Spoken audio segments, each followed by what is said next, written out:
Tes. Sudah. Oke.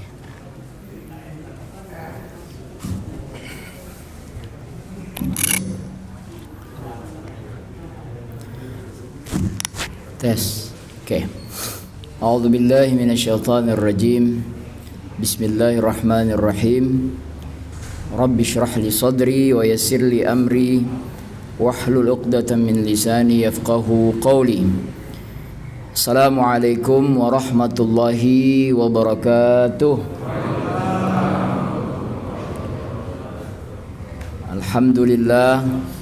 Alhamdulillahi rabbil alamin. Wassalatu wassalamu ala Rasulillah Muhammadin sallallahu alaihi wasallam wa ala alihi wa ashabihi ajma'in. Amma ba'd. Bapak Ibu, jamaah sekalian, para asatiz, para guru yang insyaallah kita semua dalam keadaan yang sehat walafiat. Mudah-mudahan keadaan ini terus berlanjut sampai Ramadan kita bisa selesaikan dengan penuh kemenangan insyaallah. Salawat dan salam setelah kita banyak bersyukur kepada Allah atas segala nikmat dan karunia-Nya, kita sampaikan kepada Rasulullah sallallahu alaihi wasallam. Tidak ada harapan selain kita ingin beliau mengakui kita sebagai umatnya di yaumul qiyamah dan mendapatkan syafaat pertolongan beliau di saat amal-amal kita tidak cukup untuk membawa diri kita masuk ke dalam surga Allah saja. Maka kita perlu syafaat beliau.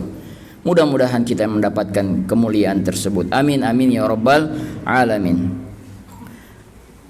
Istimewa hari ini karena hari yang pertama dan sholat subuhnya juga istimewa, 4 halaman ya, 4 halaman tadi Ustaz ya. Nah, dari juz 2, awal juz 2 sampai 4 halaman ya. Itu kalau saya hitung tadi pakai kalkulator, kalau 4 halaman sholat 5 waktu itu yang jahar itu ada 3 ya, maghrib, isya, subuh, berarti 4 kali 3 12.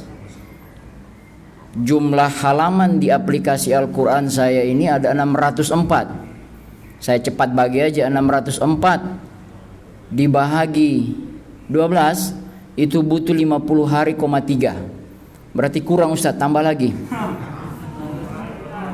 50 hari. Oh itu setahun. Oh tarawih tambah lagi. Oh tamat berarti ya, khatam insyaallah. Cuman mudah-mudahan DKM menyiapkan kursi bagi yang nggak kuat ya, insyaallah. Kursi lipat, masya Allah. Baik, Bapak dan Ibu dirahmati Allah Subhanahu wa taala, bulan ini bulan yang istimewa. Kenapa? Karena kemudian kita merasakan ruh kebersamaan ya. Karena aslinya memang umat ini umat yang satu. Inna hadhihi ummatukum ummatan wahidah. Begitu kata Allah di surat Al-Anbiya ayat 92. Ya. Kita bisa lihat ayat yang paling pendek, enggak pendek-pendek amat, masih ada wal asri ya. Qul huwallahu ahad, itu juga menunjukkan bahwa Tuhan kita Tuhan yang satu. Ya, juga kita membaca 17 kali sehari, iyyaka na'budu wa iyyaka nasta'in, hanya kepadamu ya. Berarti kita semua sepakat bahwa kita meminta hanya kepada Allah, bukan kepada AC langit ya kan. Kita enggak minta ke situ. Ya, jadi kalau ada yang bilang bahwa apa bedanya sholat istisqa dengan pukulan itu, ya kalau itu pakai suara pukulan, kita berdoa kepada Allah Subhanahu wa taala. Kita juga mengakui bersama-sama bahwa kita berpegang kepada tali yang sama, wa'tasimu bihablillahi jami'a, kita sama sepakat itu. Kemudian kita juga sepakat bahwa kita sama, innallaha yuhibbul ladzina yuqatiluna fi sabilihi saffan ka'annahum bunyanum marsus. Kita sepakat bahwa kita berjihad di jalan Allah di tempat atau di rombongan yang sama, nggak bisa beda-beda gitu ya. Kita juga dikatakan oleh Rasulullah sallallahu alaihi wasallam, al-mu'min lil mu'min kal bunyan yashuddu ba'duhu ba'da. Semua orang muslim dengan muslim yang lain itu saling tolong menolong. Kita juga disampaikan oleh Rasulullah sallallahu alaihi wasallam, al-muslim akhul muslim. Muslim itu saudara dengan muslim yang lain, la yuzlimuhu wa la yukhliduhu wa la yukhziluhu wa la yuhqiruhu, ya, tidak mencelakakan, tidak menyakiti, ya, dan lain sebagainya. Seperti mana Rasulullah sallallahu alaihi wasallam juga mengatakan, al muslimu man salimal muslimuna min lisanihi wa yadihi. Yang disebut dengan orang Islam itu adalah dia orang muslim yang lain selamat daripada lisan dan tangannya. Bapak Ibu rahmati Allah subhanahu wa ta'ala, kita juga melihat nanti di bulan ini kita sama-sama puasa, ya. Bahkan kita sepakat berhentinya sama-sama di waktu sahur tadi. Nggak ada yang coba-coba lebihin 1 menit, ya, karena itu terlalu riskan, ya. Makanya kenapa ada imsak? Imsak itu bukan waktu berhenti, bukan waktu ini nggak boleh makan. Imsak itu bukan waktu nggak boleh makan, tapi itu waktu untuk jaga, tahan imsak, ya. Kan ada waktu ya antara antara imsak ke azan masih ada waktu kan? Itu masih ada jeda, ya, masih ada jeda. Kalau di aplikasi mana tadi ini? Oh, sudah saya delete, ya.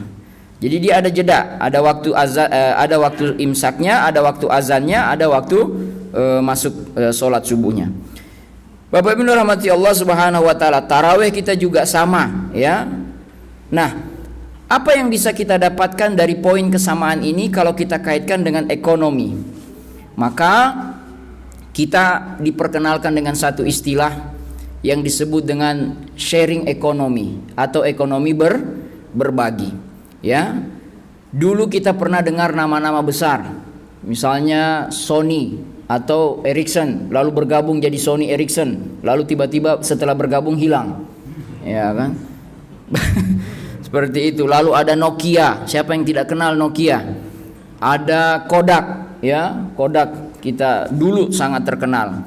Hari ini kita tidak membayangkan nama-nama besar itu sudah tidak terdengar lagi atau tidak kelihatan lagi tajiknya, ya.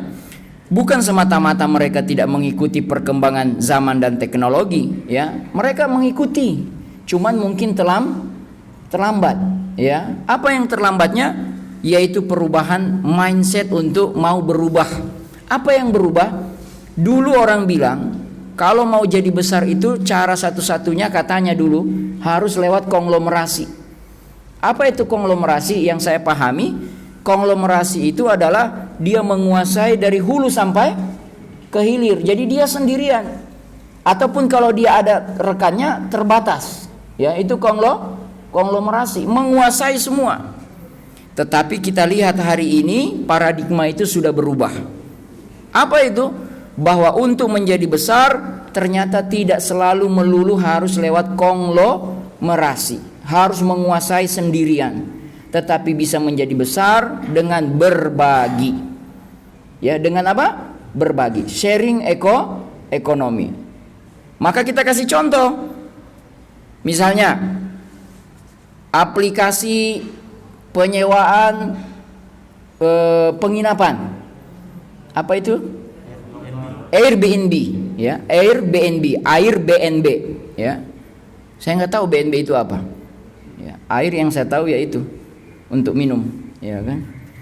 Jadi tulisannya Airbnb, ya. Itu adalah aplikasi layanan penyewaan properti. Jadi bapak-bapak dan ibu-ibu yang punya kamar kosong atau punya rumah atau punya apartemen yang tidak terpakai, lalu kemudian daripada itu terbuang begitu saja, diajak bergabung ke aplikasi ini. Mungkin ada biaya-biaya administrasi, tetapi dengan masuk aplikasi ini orang banyak bisa melihat bahwa di kota tempat dia akan datang rapat, yang rapatnya itu hanya sekedar beberapa jam saja, tetapi rapatnya itu di penghujung malam sehingga dia tidak bisa langsung balik lagi. Maka dia memutuskan untuk menginap. Nah, menginapnya barangkali cuma untuk tidur saja.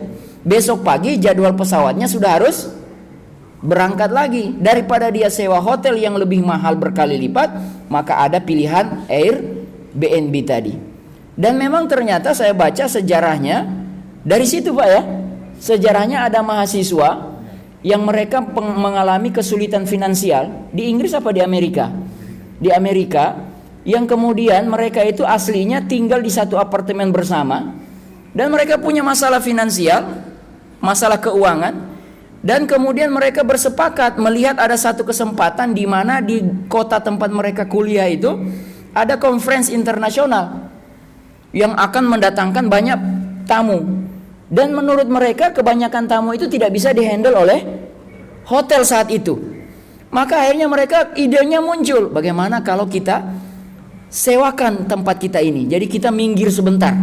Atau entah bagaimana, mungkin ada 2 kamar, 3 kamar, mereka bersepakat tinggal di kamar yang satu, 2 kamar berikutnya disewakan. Nah dari situlah mulai, ternyata ada yang mau. Cuman memang waktu itu teknologi tidak semaju sekarang. Cuman mereka punya satu orang teman. Jadi mereka tadi berdua punya satu teman yang ahli komputer. Ketika ide ini mereka lemparkan ke teman yang ketiga, teman ketiga itu bilang, ini bisa kita besarkan. Lewat apa? Aplikasi. Dibangunlah aplikasi yang membuat orang gampang mengenal. Kalau mau masuk tinggal klik jadi. Nah akhirnya berkembang sampai sekarang. Bapak Ibu dirahmati Allah Subhanahu wa taala, di Indonesia data yang sekitar 3 apa 4 tahun yang lalu Pak saya lihat itu, yang banyak menggunakan aplikasi ini adalah kaum hawa. Yang menjadi nama pemilik pengikut aplikasi ini itu adalah kaum wanita. Ya, saya tidak tahu kenapa begitu. Jangan-jangan yang punya banyak properti nganggur itu ternyata perempuan, wanita. Dikelola oleh perempuan atau atas nama dia. Ya, boleh jadi. Ya, pikirannya jangan kemana-mana ya. Ya, kenapa ya bisa perempuan banyak aset ya? Ya, boleh jadi memang suaminya kaya, ya. Ada rumah yang tidak terpakai, ada apartemen yang kosong. Dalam Islam itu kalau ada yang kosong begitu, dizakatin nggak? Kosong Pak, tidak memberikan manfaat kalau kosong. Tidak, karena inti teori dasar dari zakat itu, benda yang boleh dizakatin adalah dia bertumbuh dan berkembang atau memberikan manfaat. Seperti mana definisi zakat itu secara bahasa adalah an-nama, ya, an-nama itu tumbuh, apalagi istilah yang satu itu an-nama wa ziyadah, tumbuh dan bertambah. Jadi kalau bingung-bingung ini kayaknya kena objek zakat nggak? Lihat dia menghasilkan apa tidak. Itu cara gampang. Makanya rumah kalau dia tidak diapa-apain, dia nggak keluar zakat. Tapi memang dicela oleh Islam, dicela oleh agama karena seperti orang yang menghambur-hamburkan harta. Orang wali yatim, seorang anak yatim saat sendirian, bapak ibunya meninggal dalam kecelakaan misalnya, kaya raya, hartanya banyak jatuh kepada anak yatim. Dijaga oleh siapa harta itu? Oleh wali. Pertanyaannya, harta anak yatim itu zakat apa enggak? Setiap tahun. Sudah nisab sampai. Apakah keluar zakat atau tidak? Keluar Pak. Karena ada hadis Nabi berbunyi, hendaklah para wali itu memutar uang-uang anak yatim yang dia asuh, karena jangan sampai uang itu habis termakan zakat. Itu ada hadisnya. Hadisnya dipakai, beredar ketika kita buka bab-bab zakat.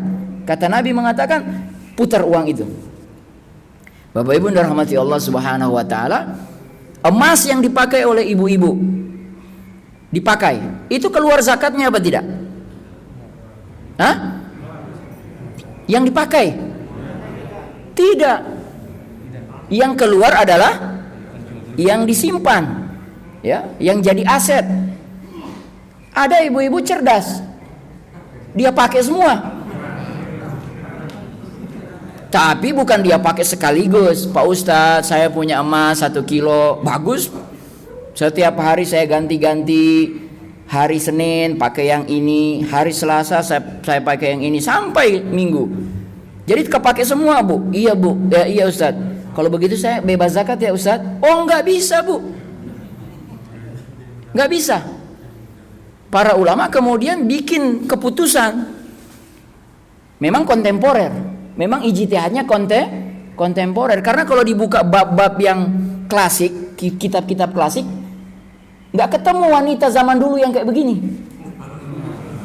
belum sempat dibahas, ya kan? Wanita modern sekarang yang pintar kayak gitu, ya kan? Jawabannya apa? Ijtihad kontemporer. Ijtihad kontemporer mengatakan tetap dikeluarkan zakatnya. Yang dipakai adalah yang rata-rata jumlah berat yang dipakai. Walaupun dipakai berganti-ganti, tapi berapa berat sekali pakai. Mau berani pakai 1 kilo sekaligus. Di sini, di leher, ya kan? Berani pakai. Dirampok, ya kan? Jadi kata ulama dihitung yang rata-rata pakainya.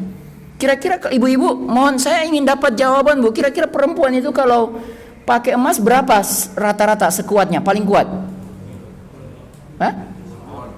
Seon. Nah sisanya itu zakat Bu. Ada orang yang nanya begitu sama saya soalnya di jamaah di masjid lain. Kaget dia ketika saya kasih jawaban ini. Berarti selama ini saya salah Ustaz? Iya, kalau salah perbaiki. Dia kira karena dia pakai semua bebas zakatnya. Ya, jangan-jangan di masjid ini juga ada. Nah, tapi nggak usah dikemukakan. Kalau dosa kita kepada Allah yang sifatnya tidak berhubungan langsung dengan manusia, itu syaratnya cuma istighfar. Udah taubat aja. Tapi kalau kaitannya dengan manusia, hutang piutang, pinjam meminjam, sewa menyewa, jual beli, urusannya nggak kelar dengan astagfirullah, nggak bisa, nggak dapat, harus diselesaikan. Ya, dengan orang tua juga begitu. Ya, kalau ada hak orang tua yang belum selesai, selesaikan dulu. Makanya sekarang kalau saya lihat di Facebook atau di medsos itu banyak sekali sarana-sarana untuk orang tua yang telah meninggal, ya, wakaf bagi orang tua, ya, menerangi kubur orang tua, macam-macam lah. Bapak Ibu rahmati Allah Subhanahu wa taala, itu baru satu contoh ya, Airbnb. Contoh yang lain itu Grab dan Gojek. Itu orang yang punya Grab dan Gojek, dia nggak punya motor sebanyak ini, ya nggak? Dia nggak punya motor, yang punya adalah orang-orang. Ya, dia nggak punya mobil sebanyak itu. Tetapi orang-orang yang punya mobil, bahkan sampai ada yang rela nyicil mobil, ambil di showroom, dia hitung berapa kreditnya, berapa kemampuan satu hari dia bisa dapat, dia akan bayarkan kewajiban kredit mobil itu. Akhirnya apa yang terjadi? Taksi yang dulu kita lihat taksi begitu gagah dulunya, ya, taksi pangkalan, apa? Taksi apa? Bluebird, ya kan? Habis semua, habis dia, ya. Karena yang Bluebird itu yang punya cuma satu orang, sahamnya cuma 1, 2, 3 orang. Ya, dia harus beli, dia harus sewa pangkalan, dia harus bayar pajak mobil. Kalau ada kerusakan dia harus bayar semuanya. Ini paradigma dulu itu, namanya paradigma apa tadi? Konglomerasi. Yang punya modal besar itu yang bisa main. Makanya kapitalisme itu dia lahir dari, secara tidak sadar, lahir dari kepemilikan yang besar. Dan setelah kita baca-baca, ternyata muncul dari asal muasal kapitalisme itu muncul dari tulisannya seorang yang bernama Max Weber, seorang Katolik apa Protestan? Protestan. Dia menulis buku atau tajuk artikel yang kemudian beredar sampai hari ini, The Ethic of Protestant, etika Protestan, yang dia terinspirasi dari salah satu cabang mazhab di Protestan itu, yaitu cabang mazhabnya namanya Calvinisme. Calvinis, orangnya berjenggot, Calvin namanya. Saya belum baca sejarahnya Calvin, jangan-jangan pendeta atau pemuka agama. Karena dulu itu ilmuwan-ilmuwan itu Rata-rata kayak misalnya Adam Smith ya Pak ya. Adam Smith yang penulis buku The Wealth of Nation, kesejahteraan negara. Ternyata dia juga seorang alim ulamanya, agamanya, alim ulama Kristen. Jangan salah, ya. Bapak Ibu dirahmati Allah, Calvinis bilang begini, yang menjadi etika Protestan itu. Orang itu akan sukses di akhirat, kata mereka, ajaran mereka, bisa dilihat dari tanda dia kesuksesan di dunia. Jadi kalau hari ini ada orang yang sukses di dunia, menurut ajaran mereka, berarti itu dia masuk surga nanti akhirat. Itu tanda-tandanya menurut mazhab mereka. Ya. Jadi kalau ada yang kurang bagus di dunia, ini udah. Ini nggak masuk bagian surga ini. Akibatnya apa, Pak? Akibatnya apa? Mereka kerja keras. Max Weber, dia tulis tulisan itu, dia coba sandingkan dengan Hinduisme, dia coba sandingkan dengan Buddhisme, dia coba sandingkan dengan apa lagi yang belum tersebut? Yahudisme, Judaisme. Dan dia sandingkan dengan Islam. Tetapi agak kurang enak ketika dia sandingkan dengan Islam, dia bikin kesimpulan Islam tidak selevel dan tidak setara dan tidak punya nilai-nilai kerja keras dalam agama mereka. Dia tulis begitu. Dan kesimpulannya didapat karena dia hanya membaca sejarah Islam mulai dari zamannya jahiliyah dan tidak dia teruskan setelah zamannya Muhammad SAW ke sana. Kenapa dengan jahiliyah? Jahiliyah itu jahil betul. Penguasaan aset-aset ekonomi di zaman jahiliyah itu betul-betul individualisme, betul nggak? Bagaimana kemudian perbudakan terjadi? Jahiliyah, ya kan? Bagaimana Abu Jahal, Abu Lahab dan abu-abu yang lain itu menguasai, hanya segelintir orang menguasai Mekah. Ya enggak?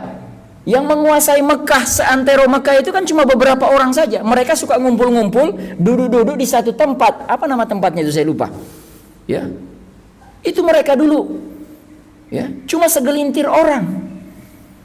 Ya. Dan dia Max Weber menyimpulkan itu. Dan kita tolak sampai hari ini. Jangan begitu dong. Karena dalam Al-Quran yang dibawa oleh Muhammad SAW, kita banyak sekali berhamburan ayat-ayat tentang kerja keras. Dan semua, bukan semua, saya belum teliti. Ayat-ayat yang saya dapatkan kerja keras itu selalu digandengkan dengan ibadah. Misalnya ayat tentang sholat Jumat. Apa bunyinya itu? Fa idza qadaitumus sholata. Surat Jumat ya. Fa idza qadaitumus sholata. Kalau kamu sudah selesai sholat, fantashiru fil ardi, maka segera bertebaranlah kamu di muka bumi. Jangan diam di masjid. Ya. Jangan diam di masjid. Ya kalau imam bolehlah lama sedikit ya kan. Ya. Tapi jangan yang lain ikut-ikutan imam. Ya kan? Keluar. Cari itu rezeki-rezeki Allah itu. Bukan cari sih, jemput. Ya kan? Haji, saya pernah ingat tuh ada ayat haji itu apa ya? Coba Ustadz saya dibantu. Yang hafiz saya ini nggak hafiz. Fa idza qadaitum manasikakum fazkurullah. Terus lanjutin. Ada jual beli di situ. Boleh berburu. Seingat saya ada ayat yang kita diizinkan. Kan kalau kita lagi pakai kain ihram, yang tidak boleh apa? Berburu. Apalagi yang nggak boleh? Apa Pak? Menikah, termasuk berkata kasar, termasuk berjual beli. Kalau saya nggak salah, ibadah kamu ihram itu lagi begitu, lagi ibadah. Jangan banyak jual beli. Tapi setelah itu larangan itu hilang, silahkan berjual beli. Silahkan. Makanya kenapa begini? Makanya kenapa ada jamaah yang ketika membaca ayat itu, dia dari Indonesia bawa rok. Mohon maaf kesebut pula.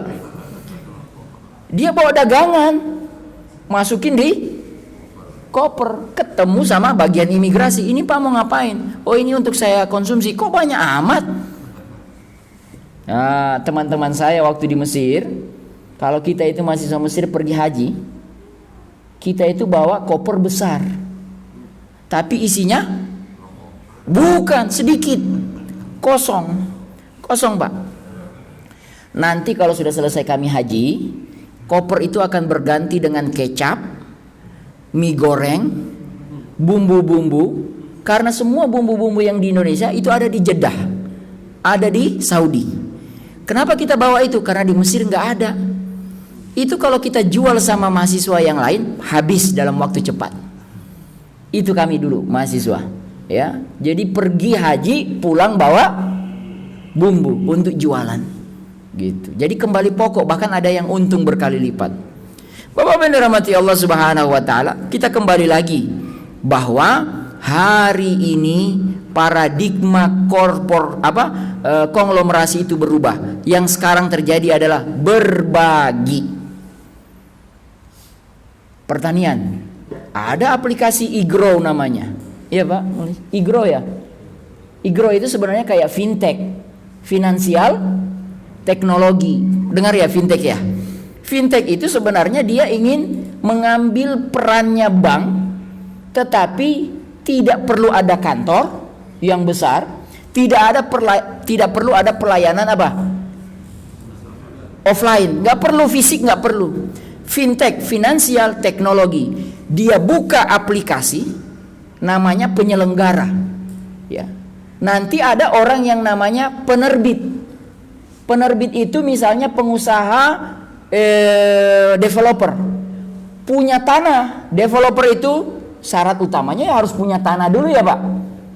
Istilahnya punya tanah yang akan dia kembangkan, atau dia punya aset-aset uang untuk modal. Nah, dia ingin mengembangkan, membuka perumahan, tapi kan perlu modal besar ya. Dia kalau mau ke bank mungkin agak ribet. Jadi apa yang terjadi? Dia pilih, dia keluarkan sukuk, kayak begitu. Sukuk itu apa? Saham kepemilikan bisnis dia. Misalkan 100 juta. Dia keluarkan sukuk itu. Siapa yang beli Pak? Pihak yang lain, yaitu yang disebut dengan pemodal. Pemodal itu siapa? Kita-kita ini, masyarakat. Jadi fintech itu penyelenggaranya duduk di tengah, penerbit itu pengusaha yang mengeluarkan sukuk. Jaminannya apa? Jaminan aset-aset dia. Yang beli itu masyarakat. Di sini disebut siapa? Investor. Investor ini dia tidak berhubungan langsung dengan ini. Bisa dipahami? Dia menggunakan akad wakalah ke sini. Wakalah itu namanya wakil. Wahai penyelenggara, namanya perusahaan fintech angin ribut misalnya. Wahai PT fintech angin ribut, Amanah Berkah atau apalah, tolong wakilkan kami untuk berinteraksi dengan ini. Kami mau beli aset sukuk dia, tapi lewat kamu. Atas jasa kamu ini kamu boleh ambil ujroh, wakalah bil ujroh namanya, perwakilan yang mendapatkan upah. Yang ini menggunakan aplikasi ini juga, layanan ini, dia kasih upah lagi. Jadi penyelenggara fintech itu dapat duit dari mana? Dari kedua belah pihak ini. Nah, fintech ini kalau dia mau berlaku, mau berjalan, harus izin dari OJK, Otoritas Jasa Keuangan, sama dia harus dapat izin dari Dewan Syariah Nasional. Dalam hal ini harus ada pengawas di sini. Pengawas fungsinya apa? Dia harus awasi ini, dan dia harus awasi ini, dan dia awasi ini.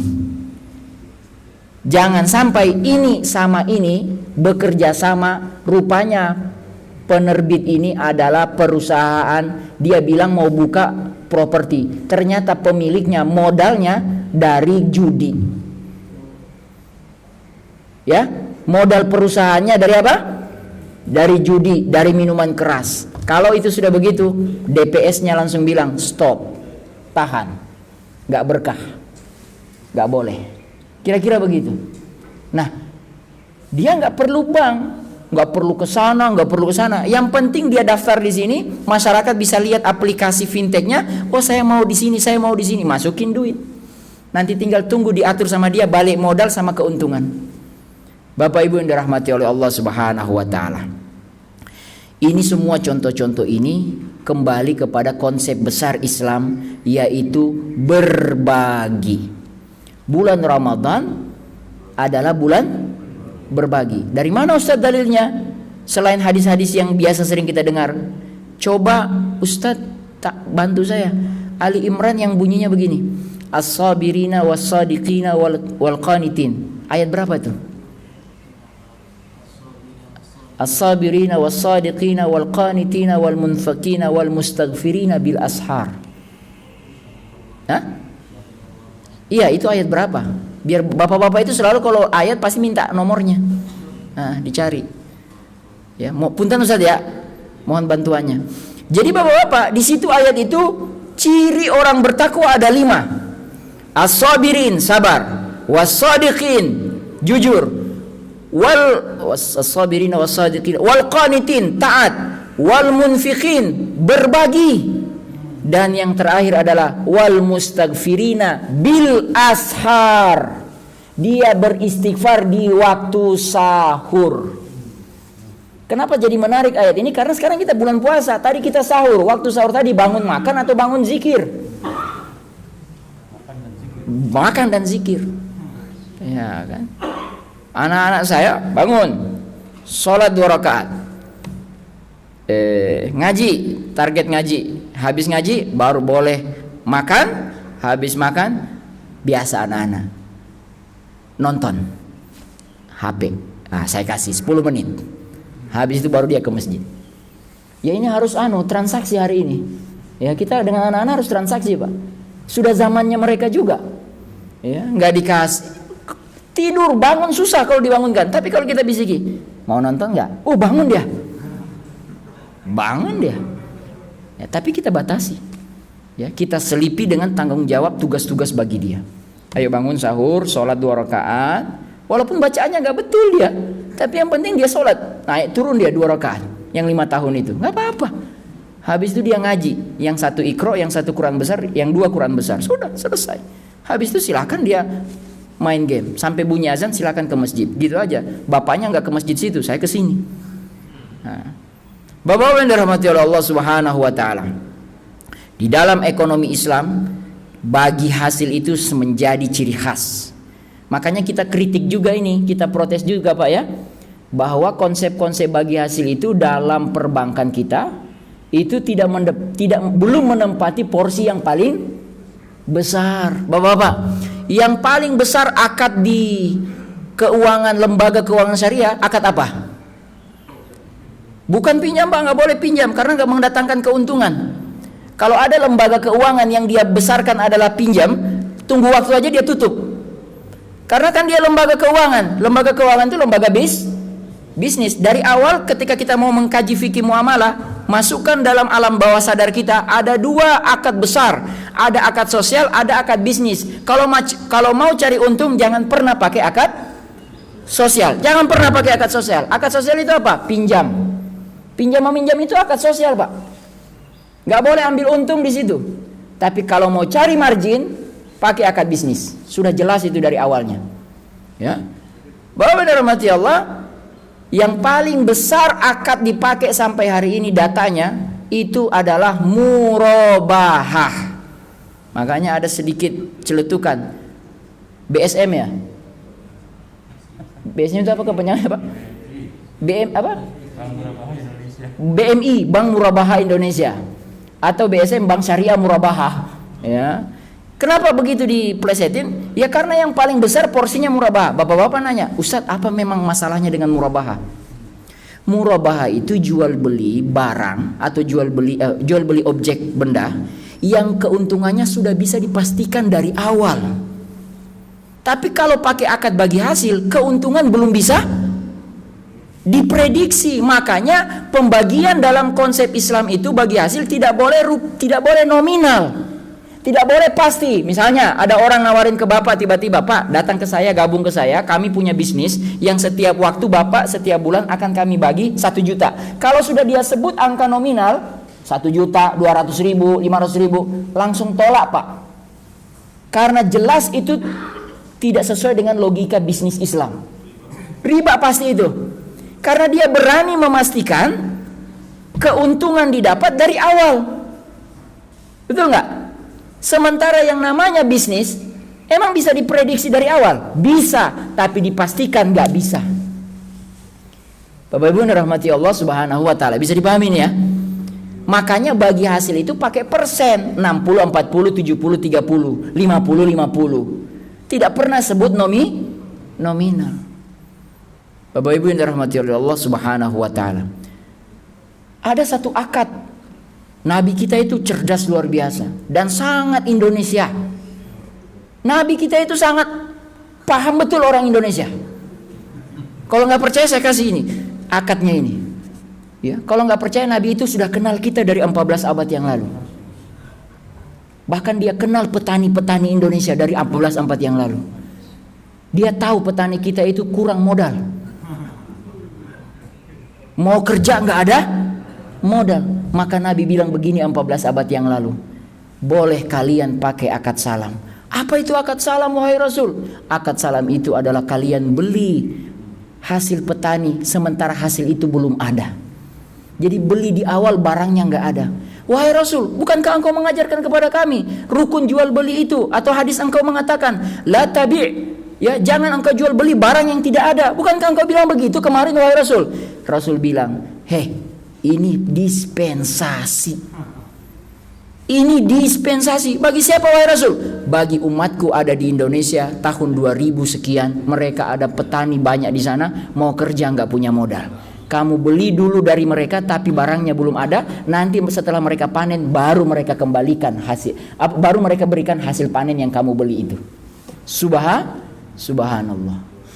Akad salam khusus diberikan oleh Islam bagi para petani membeli objek padinya sebelum objek itu ada balah. Ya. Bapak yang dirahmati oleh Allah Subhanahu wa taala. Kenapa? Bukan ijon.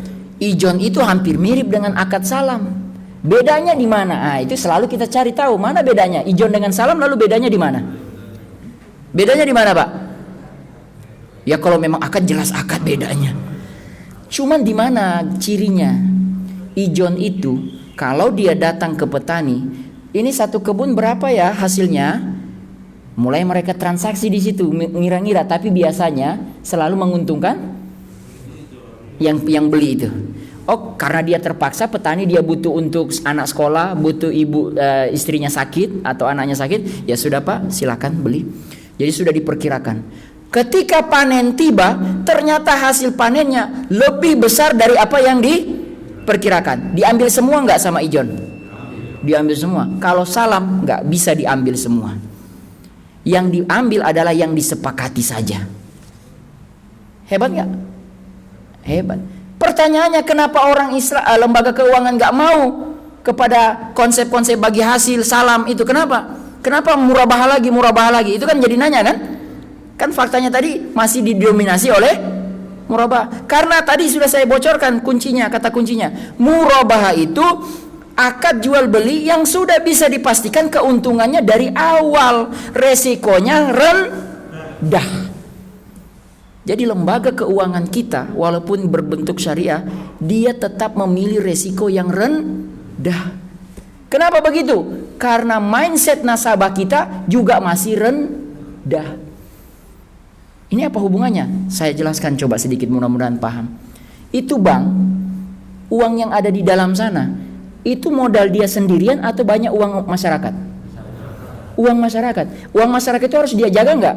Harus dia jaga. Kalau dia kasih pembiayaan, maka dia harus milih pembiayaan yang minim resiko. Dia harus cari bisnis, mangga Pak. Dia harus cari bisnis-bisnis yang akan dia kasih uang nasabah itu dan menguntungkan. Karena kalau rugi di sana, dia yang harus membayar, kembalikan kepada nasabah. Karena nasabah kita, saya bilang tadi, belum siap untuk kehilangan duit. Bapak-bapak mau taruh uang sekarang, buka tabungan, jumlahnya 50 juta. Terus pegawai banknya bilang begini, Pak, kita bank syariah, kita pakai akad bagi hasil. Uang Bapak akan kami bisniskan, akan kami berikan pembiayaan kepada pengusaha A, B, C. Nanti kita lihat Pak, kalau dia untung baru kita bagi ke Bapak. Tapi dia bisa rugi Pak, kalau dia rugi kita ikut dengan Bapak juga rugi. Mau nggak Bapak-bapak? Kok maunya ujungnya nggak enak? Mau gitu ya. Masyarakat kita belum siap untuk menabung uang dan kehilangan uang. Makanya kalau nabung ke bank, satu pertanyaan yang akan diajukan oleh pihak bank. Bapak mau pakai akad apa nabung ini? Mau pakai akad wadiah atau mau pakai akad mudharabah? Mau pakai akad simpen murni apa mau pakai akad bagi hasil? Ya kan? Kalau pakai akad wadiah, insya Allah uang Bapak tidak pernah berkurang, tapi jangan pernah berharap bertambah. Kalau pakai akad wadiah. Tapi Pak Ustadz, saya saya buka tabungan di bank, saya pakai akad wadiah kok nambah? Cek, itu biasanya bonus. Fatwa bonusnya mengatakan pihak bank boleh memberikan bonus kepada nasabah. Tapi kata fatwanya pakai kata kerja apa tadi? Boleh. Artinya kalau nggak dikasih juga boleh. Itu akad wadiah. Tapi kalau pakai akad mudharabah bagi hasil, nah di sini masalahnya. Kita lagi-lagi dilindungi oleh regulasi, tetap uang kita tidak akan berkurang karena ada lembaga penjamin simpanan LPS. Kenapa begitu? Ya karena masyarakat kita belum siap untuk kehilangan uang. Yang anehnya di Jepang, bukan negara Islam, tidak ada bunga di sana sama sekali, 0%. Bapak-bapak nanya, kok bisa begitu?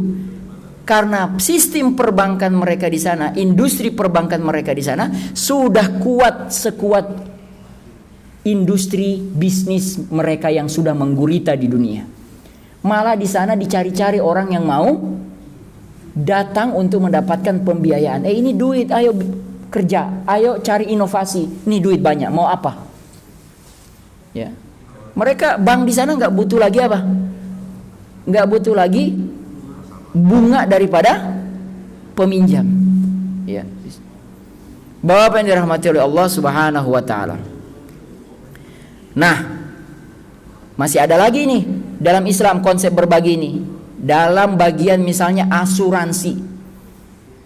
Kalau kita bicara asuransi, itu bedanya antara asuransi syariah dengan asuransi konvensional. Kalau asuransi konvensional yang digunakan konsepnya adalah transfer of risk. Dia memindahkan resiko nasabah kepada perusahaan. Tapi kalau dalam Islam bukan transfer of risk, tetapi sharing of risk. Jadi semua peserta asuransi sudah sepakat berjanji menggunakan akad tabarruk. Kalau ada yang sakit di antara kita, maka kita sepakat uang yang kita kumpulkan setiap bulan kita kasih ke dia. Itu namanya akad tabarruk, akad sosial, tolong menolong. Tapi memang saya akui, kalau sudah bilang asuransi, pasti banyak sekali yang nggak setuju, ya nggak? Saya itu sering dengar itu. Saya tidak sedang jualan asuransi nih loh, enggak. Tapi memang saya rasakan betul, dibandingkan sosialisasi zakat, dibandingkan sosialisasi perbankan syariah, yang paling berat itu mensosialisasikan asuransi syariah. Makanya saya tidak akan bahas lebih dalam, itu saja ya. Kecuali ada yang nanya nanti baru coba saya jawab. Tapi pertanyaan kalau bisa saya jawab, saya jawab. Kalau susah ya susah, saya nggak bisa ya saya nggak bisa. Bapak yang dirahmati Allah, ini masih ada waktu? Masih. Konsep-konsep dalam Islam kita perhatikan, semuanya adalah keinginan untuk berbagi. Sebutkan konsep-konsep berbagi dalam Islam, bapak-bapak, silakan biar nggak ngantuk. 1, zakat. 2, jangan diulang yang sudah. Infak, biasanya begitu, habis zakat infak. Yang ketiga, wakaf. Oh, yang besar-besar dulu. 4. Oh, baru 4 kok sudah berhenti. Zakat, infak, wakaf. Sedekah bolehlah kita masukin, kan namanya lain. Sedekah. Ayo, baru 4. Siapa? Hadiah 5. Ini lebih dari 10 loh. Hibah 6. Wakaf sudah kan dibilang jangan diulang. Waris 7. Saya nyontek juga. Ayo. Dan lain-lain. Kalau dan lain-lain kita masukin berarti berhenti 8. Kan langsung tutup ya. Biasanya kalau nulis itu koma dan lain-lain titik. Ya, kalau ada dan lain-lain koma lagi itu salah itu, ya kan? Jadi kita mau tutup 8 atau tidak ini? Kan saya bilang lebih dari 10. Ayo, tadi udah 8 ya? Udah 8 tadi belum? Baru 7, tadi baru 7. Ayo Pak. Ta'awun itu tolong menolong. Hah? Sudah tadi hadiah Pak.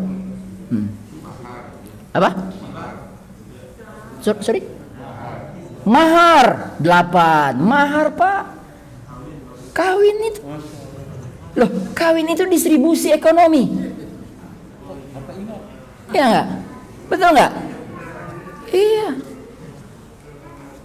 8. Jangan dibahas itu lebih lama. Ayo dong.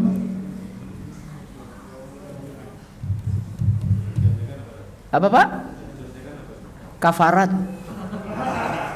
Contekannya kafarat. Tahu kafarat?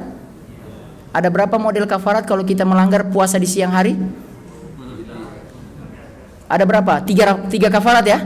Kalau kita berbuka di waktu siang bulan Ramadan. Apa 3 kafaratnya? Yang pertama apa?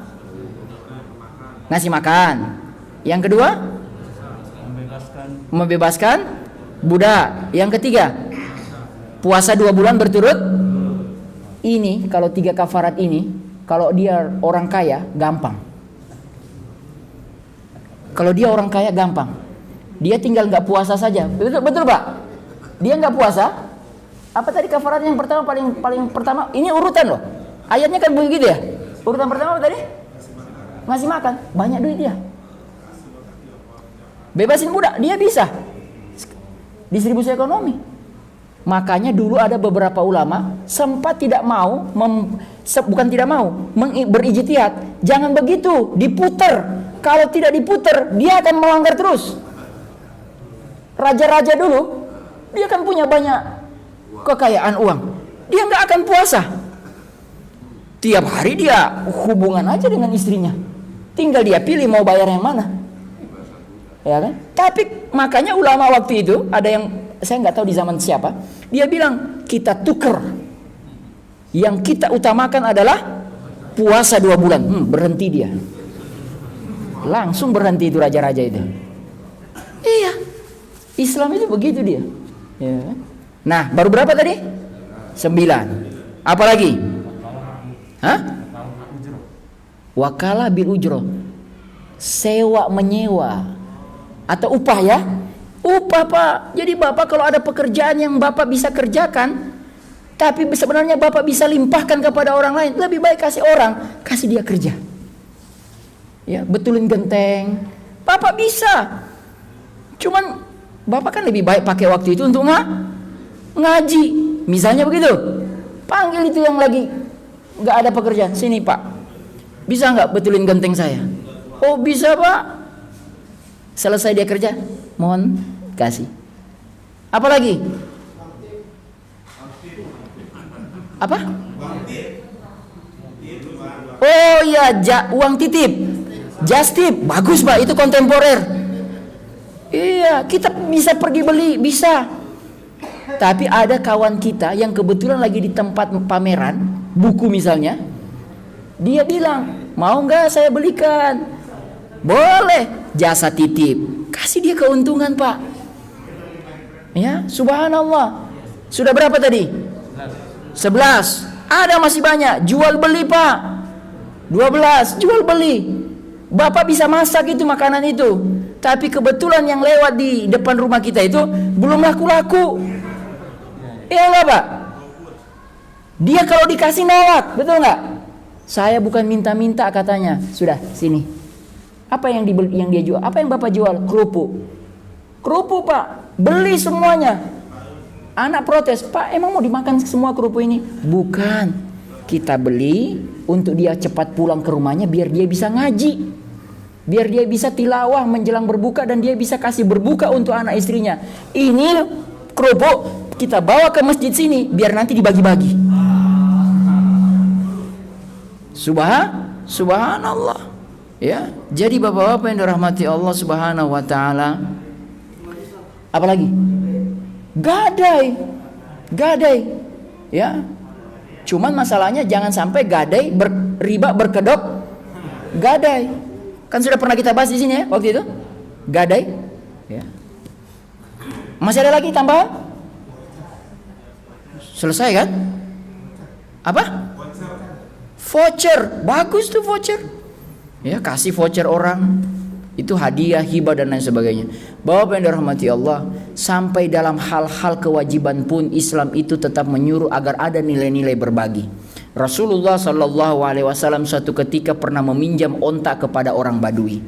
Ketika tiba tempo harus membayar, orang Badui itu dengan berkaca pinggang datang. Wahai Muhammad, sekarang tiba hari pembayaran. Mana onta yang engkau pinjam kepadaku dulu?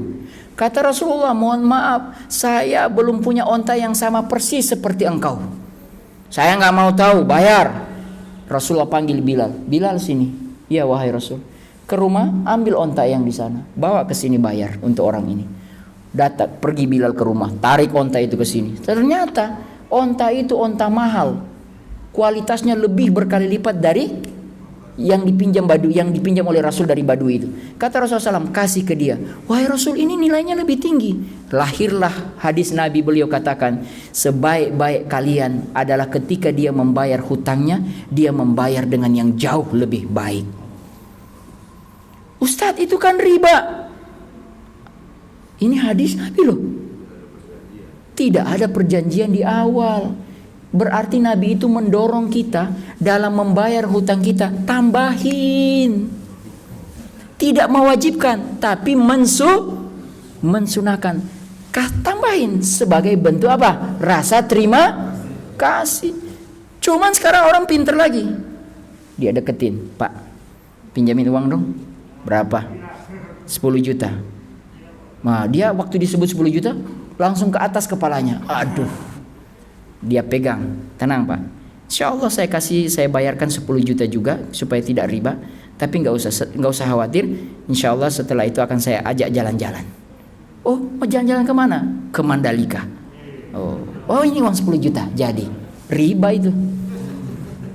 Nah, karena prinsipnya meminjamkan uang kepada orang, motivasi paling besar meminjamkan. Ini salah paradigma, bikin salah akad loh. Kalau kita meminjamkan orang kepada uang, motivasi terbesarnya pengen untung apa pengen bantu? Bantu. Makanya saya wanti-wanti, kalau antum masih punya masalah ekonomi di rumah tangga, jangan sok-sokan minjamin uang orang. Kenapa? Karena antum sendiri masih butuh, masih bermasalah.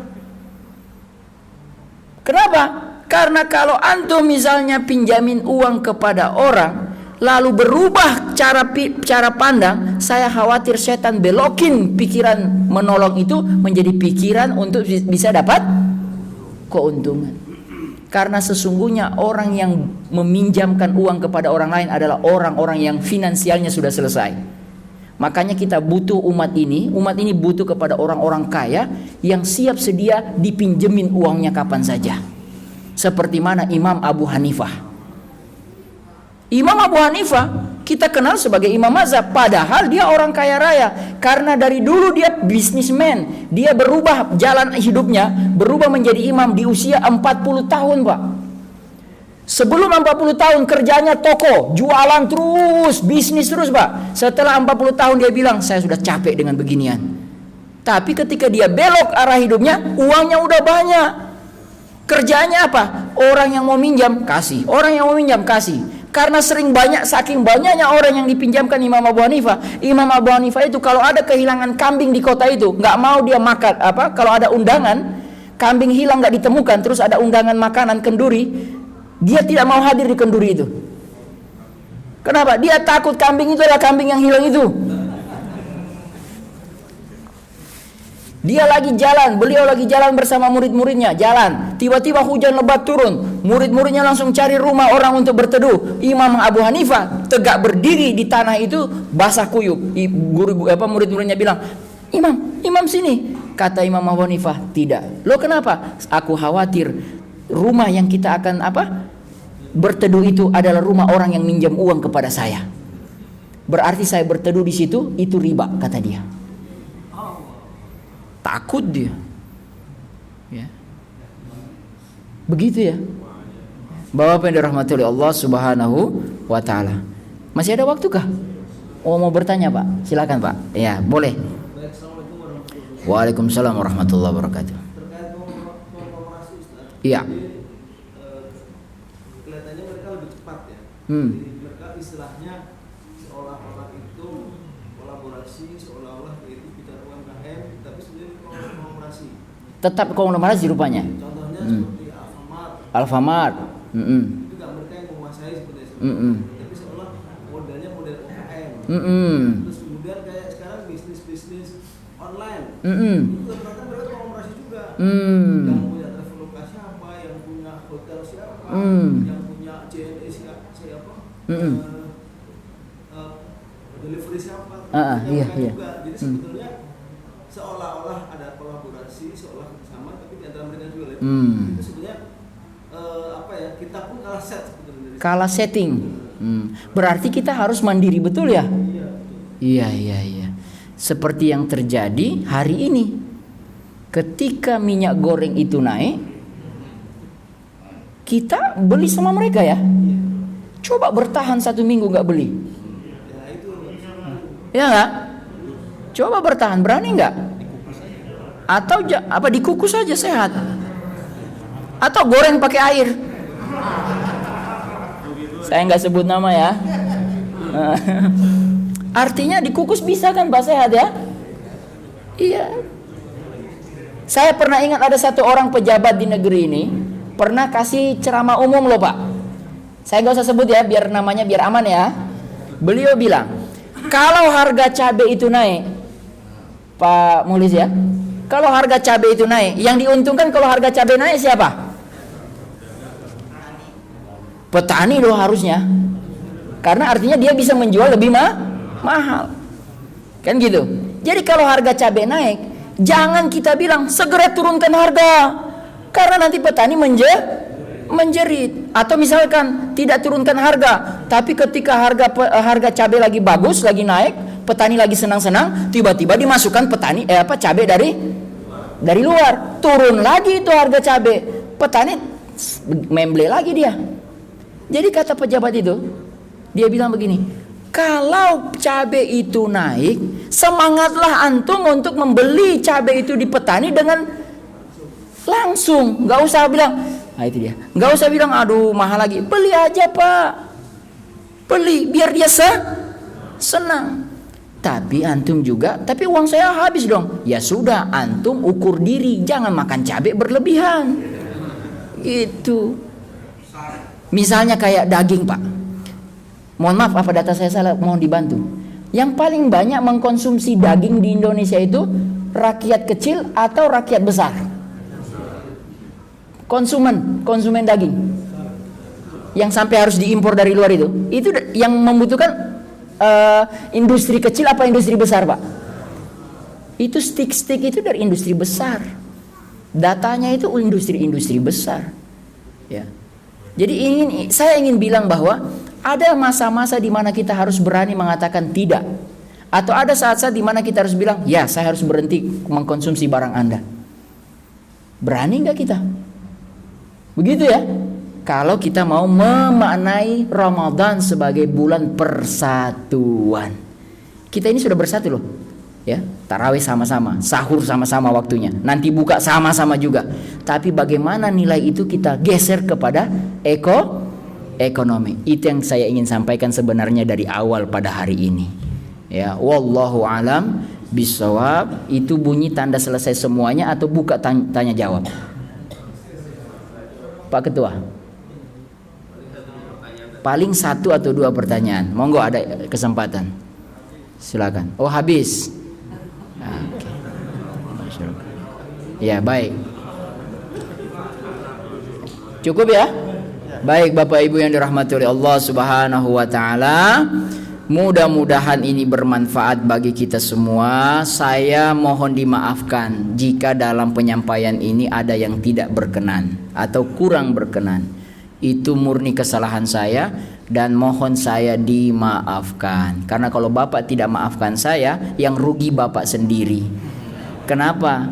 Karena di yaumul kiamah nanti saya akan panggil Bapak untuk berurusan lagi dengan saya. Nah, mending Bapak maafkan sekarang.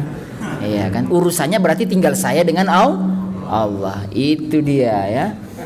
Kita tutup sama-sama dengan hamdalah. Alhamdulillahirabbil alamin, dan doa penutup majlis, subhanakallahumma wa bihamdika asyhadu an la ilaha illa anta astaghfiruka wa atubu ilaik. Assalamualaikum warahmatullahi wabarakatuh.